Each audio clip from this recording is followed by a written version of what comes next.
And we got how Chicago drill got started. Let's go. Chicago niggas. How do they get into it? Why don't they like each other? If you want to know what started any gang war in Chicago, just look for the pettiest reason. Oh, Joker, he said, no, Joker, beat his ass. I personally The saw a most gang war ignorant start reason on possible. 79th because a nigga Bonded. tried to sell another nigga some shoes. He ended up getting knocked out and somebody came back shooting. Did you know a girl spreading rumors from one group of guys to the next group of guys is one of the main suspects in how the war started that created drill in Chicago? Everybody was like 16, of course, so this makes sense. The YNs today will crash out about anything, but crashing out over a girl is an all-time historic crash out reason. Don't get me wrong, if it wasn't this, it would have been something Top else. two. But Chief Keef was just the music behind the murder that happened behind this girl, allegedly. So the story goes, all these guys knew each other and hung out. King Von, FBG Duck, the whole 600, all of these niggas that were key to starting this war and putting it on music used to be friends. That's not a rumor, that's a fact. Half of them even went to the same school, which makes all the killing Von did even more pointless. Now, Von went so hard because he got jumped by the same guys he used to hang out with, but he only got jumped because he was in the middle Got jumped on between the these bus. two groups that passed around the same girl. And when you're just a teenager in these Chicago streets, all it takes is a petty insult for somebody to die. And that's not a good thing.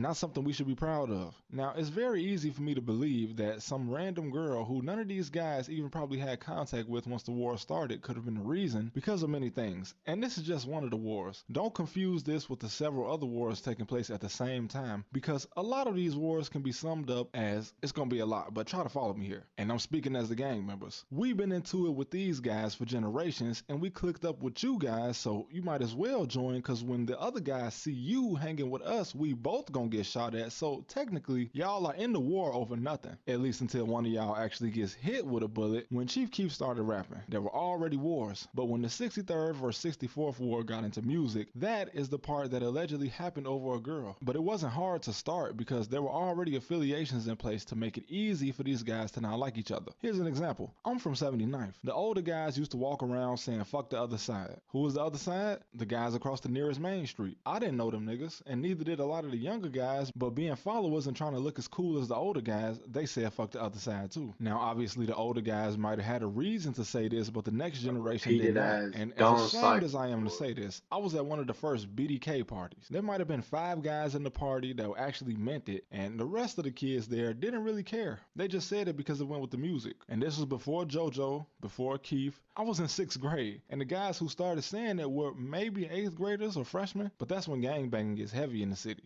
8th grade. Because by this time, 2 guys in my middle school had already been a shootout with each other. Why? Did these niggas even know each other well enough to want to kill each other? No. And that's why it's a good thing they met up in the alley and missed every shot. I guess one guy was dating the other guy's cousin, Niggas but missed niggas was every 14 shot. years old. It couldn't have been that serious. And if Everybody, this boy, doesn't you convince niggas you be that a girl mean. could be the Stop reason the drill saying that. scene started, I don't know what will. Keith started rapping and dissing Tuka from 63rd, even though it's well known that nobody from O Block or any hood associated with them actually killed Tuka, but this led to guys like E-Day dissing 63rd, which led to 63rd responding, and this is allegedly around the same time that girl went from one hood to another spreading rumors. Now, the war going on in the background with the BDs in Jaro City, a completely different hood, made it look to the world like these two hoods were at war over something. But still, 10 years later, over 30 people are dead due to this extremely confusing war of words mixed with an actual war the older guys had going on. Also, an older guy is who told King Von's friends to jump him on the bus. This led to King Von becoming a serial killer, by the way. I even damn near witnessed this happen.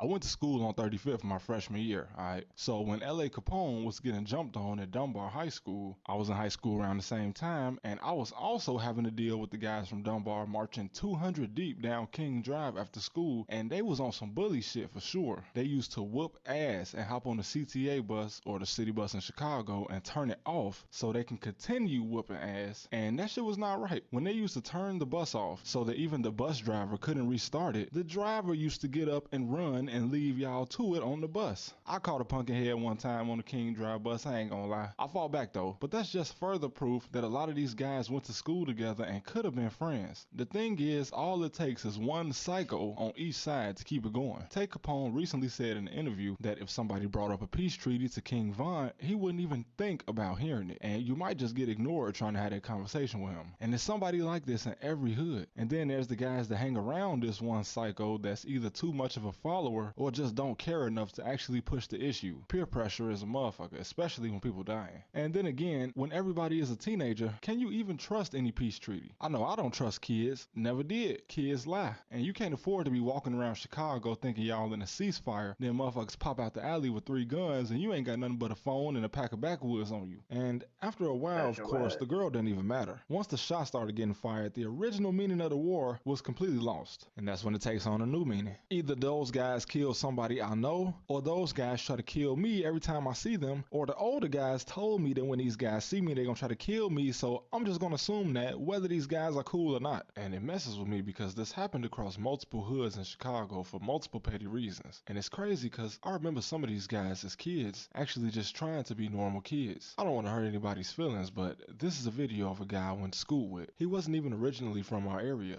He transferred in and immediately got locked in with the gang members. 4 years later, he appeared in this video chasing his ops on camera. And the next year, he was dead. I'll never forget seeing him right before he died.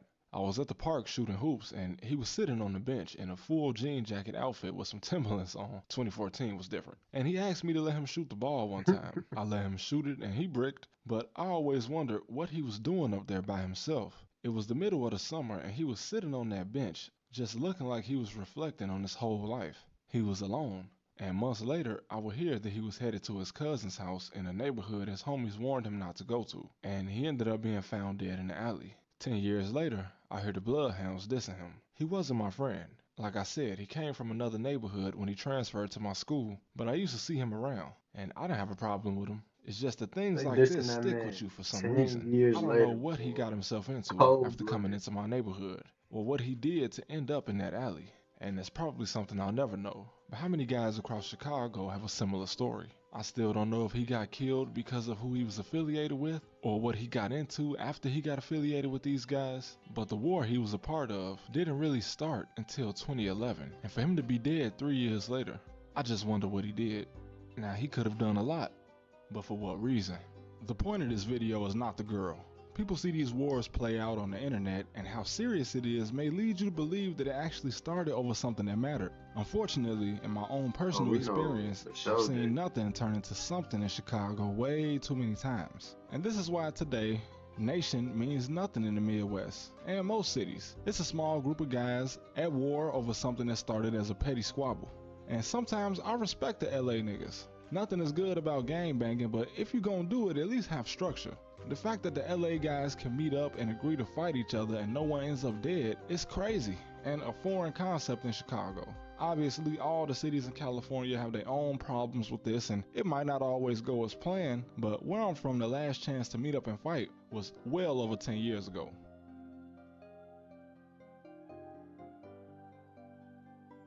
That's how drill got started in Chicago, man. Let's go.